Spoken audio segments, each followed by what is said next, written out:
It's 7 weeks, and it's living in the tension between grief and resurrection. And this week's focus is on to whom are you listening? As human beings and people of faith, we're always living in a tension. Always living in that tension between grief and resurrection. Everybody is both living and dying at the same time. All of us have experienced loss of some sort, and all of us have experienced new beginnings. Now, many of us have had that anticipatory grief as we journeyed with perhaps a loved one with a terminal or life-threatening illness. Many of us have also experienced miraculous change, a change of diagnosis, perhaps a prognosis, or even a life focus. As people of faith, we believe in resurrections in this life and in the next. And we've often seen those parallels of the paths of grief and resurrection that kind of run alongside each other. And so this season of Lent invites us to journey with Jesus as he took this journey, as he lived in with both anticipatory grief and anticipatory resurrection. And so today's focus, we're going on Genesis and the Gospel of Matthew. Now, I don't know about you, and I read somewhere on Facebook, I think it was Rose, I can't remember who it was, but somebody on Facebook said, there are so many things going on in my head all the time. It buzzes from here, there, everywhere. Now, some of you don't get that, because some of you are very easily able to just focus on the here and now. This little section may not be for you. Just this little section. But for many of us, there are so many things going on that we actually can't focus on any one of them. Our mind's buzzing backwards and forwards. And recently on my vacation, I switched off the phone, and so had no internet, no phone. Oh, glory be, hallelujah. It was wonderful. And actually my mind stopped buzzing between this, that and the other, and became about what time am I eating next? And how can I be? But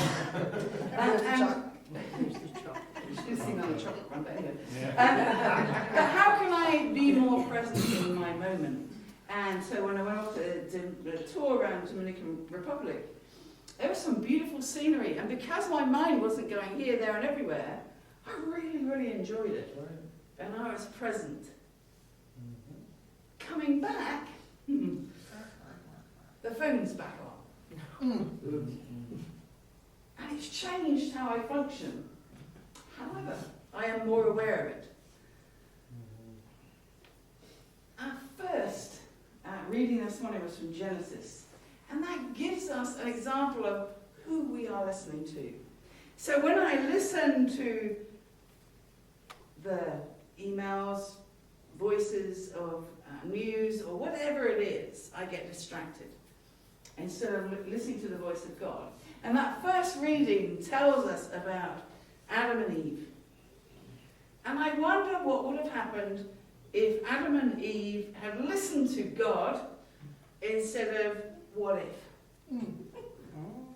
We'd all be a lot better off. Well, it's possible we would be better off. But they were human beings. And had they been made perfect, or had they lived a perfect life, then maybe we wouldn't have the examples that we have in order to help us, show us what the distractions are sometimes. We have the benefit of hindsight. We can look at that situation and say, well, if it was me, I would have done it very differently. Would we? I don't know. But we can look at that situation and how we live today. Now, I don't know how many of you took real notice of the call to worship this morning. In it, it asks God to help us transform our lives and to help us ask the right questions. But also it asks us to ask God to help us fall in love with God again, or for the first time. And I think sometimes the way we understand God is such a barrier that we don't know how to fall in love, because the only way we know how to fall in love is in a sensual, erotic way with another human being. But actually, falling in love with God allows us to be more focused on God. I want you to think about a time perhaps that you have fallen in love with somebody. Now, Jamie and Gabby, you may have had a little infatuation with somebody at some point, and you know how exciting it is to be around that person. How many of you remember that? Or are still in that place? Some people it's worn off. I'm not naming any names, but try and remember that first time.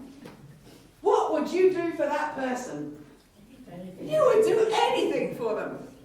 You would listen to every single word they said, and you would do little things that surprise them based on what they told you, wouldn't you? Yep. Yeah, some of you are looking at your partners going, yeah, you don't do that for me now, do you? Maybe there's a little lesson in there too.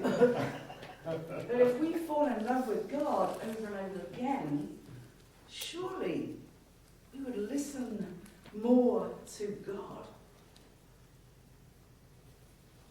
Do you think? Yeah. No, you don't seem very sure about it. I am sure. I am really sure that if I am so excited to be in the presence of God, I am going to listen to everything God has for me and soak it in. Pierre Teilhard de Chardin has a saying: we are spiritual beings having a human experience. I would like to suggest that our spiritual beings are already in love and relationship with God. Would you agree? Yes. Maybe our souls, our spirit are totally encompassed by God's love. And then what happens to us and our body and our minds? We get in the way. We put barriers in the way. We start overthinking things. We start listening to the other voices around us and stop listening to God's voice.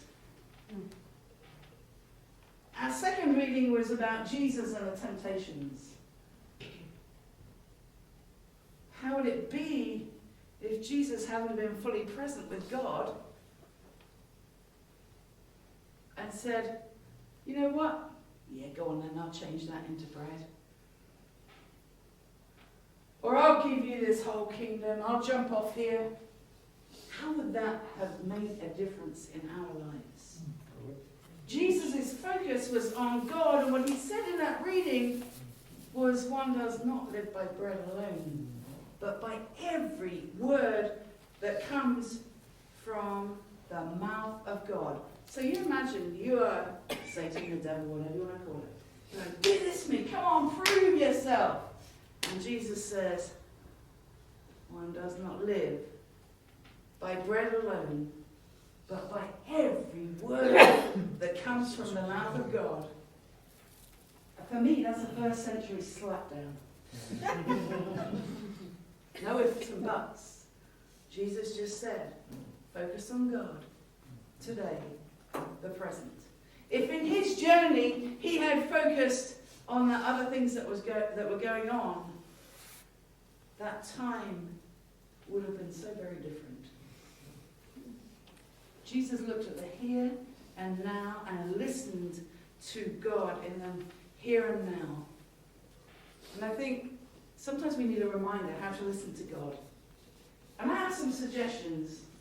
I'm sure some of you have your own. And you may or may not want to take any of these on. But I suggest them just to get your creative juices thinking. When you wake up in the morning, and I know some of you do this because you post it on Facebook, but I shouldn't be on Facebook looking at it, I should be experiencing it. What does God give you first thing in the morning? beautiful sunrise, birds chirping, Doggy kisses. Bobby kisses, Doggy kisses, yes. doggy kisses, Mhm. creation. Or do we not focus on that beauty of creation and open up our phones and start feeding through and looking, and I know some of you aren't on Facebook, yay you, I say yay you.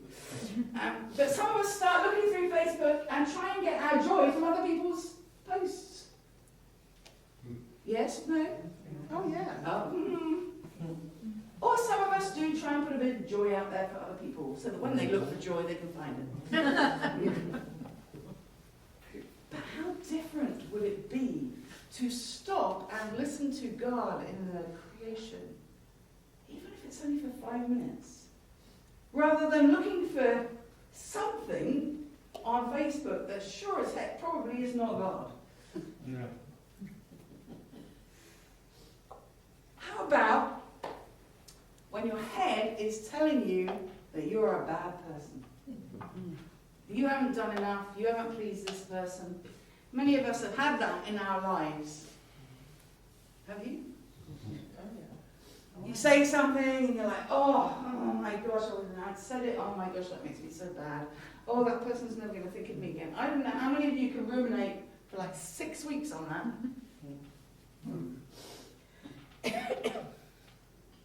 How would it be if you offered that to God and listened to God telling you, you're a beautiful creation. And yes, you may have made a mistake, but you are still a beautiful creation. God doesn't tell you you're not worthy. God doesn't tell you you're a bad person. You do it. You tell yourself over and over again. Some of you more than other times. I do it to myself. But if I listen to God, then I know I am beautiful. Not perfect, but beautiful. And how would it be if you encountered somebody else and they were telling you all the things that were going on in their life, just as you were telling somebody else or yourself? So you're going through all this stuff and you're going,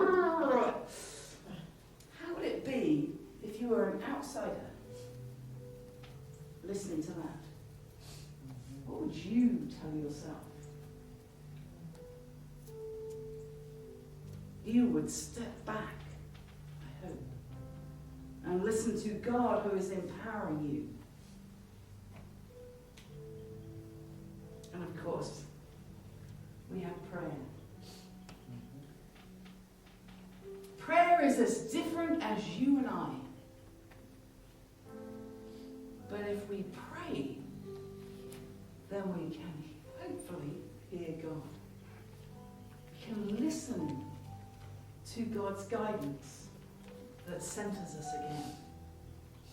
Every day is going to have chaos. Every day is going to have stuff that happens. Whether it's medical, whether it's job, whether it's finance. But if we can stop and focus, we can center again. On Wednesday, Ash Wednesday service, we had 4 meditations. And one of them was this simple. You say this: be still and know that I am God. Be still and know that I am. Be still and know that I. Be still and know that. Be still and know. Be still and. Be still. Be